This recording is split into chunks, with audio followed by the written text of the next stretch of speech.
The Trump administration has once again stirred the pot with its latest immigration policy changes.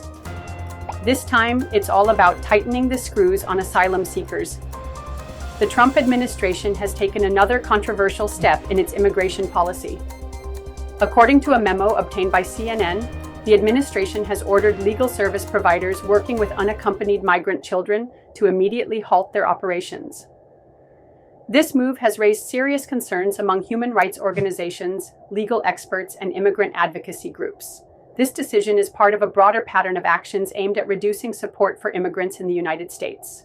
This time, the focus is on some of the most vulnerable individuals, children and teenagers who have crossed the southern border without their parents.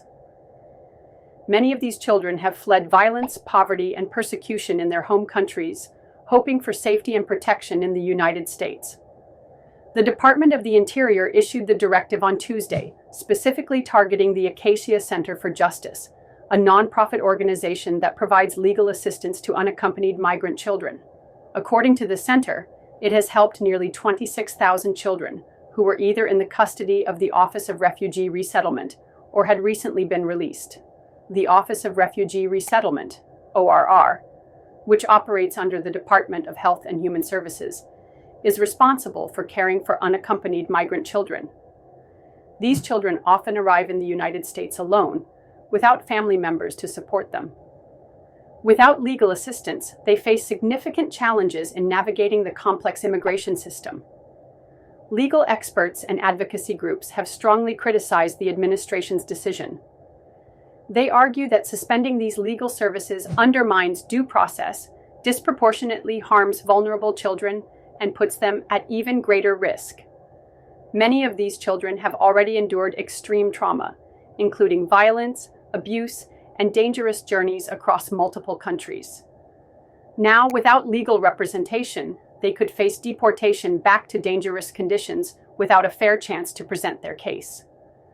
Human rights organizations, including the American Civil Liberties Union, ACLU, have condemned the decision, calling it inhumane and a violation of international legal standards. Meanwhile, some members of Congress, particularly from the Democratic Party, have pushed back against this move, arguing that legal representation is a fundamental right, especially for children who cannot defend themselves in court. The Trump administration, however, defends this policy, arguing that providing legal aid to undocumented children encourages more illegal immigration. Officials claim that reducing access to legal services could act as a deterrent, discouraging families from sending their children to the U.S. border. This decision is just one of many restrictive immigration policies implemented under President Trump. From the zero-tolerance policy that led to family separations to the Remain in Mexico program, the administration has consistently taken a hardline approach toward migrants and asylum seekers. The impact of this latest decision remains to be seen. However, what is clear is that thousands of unaccompanied children now face an uncertain future without the legal guidance they desperately need.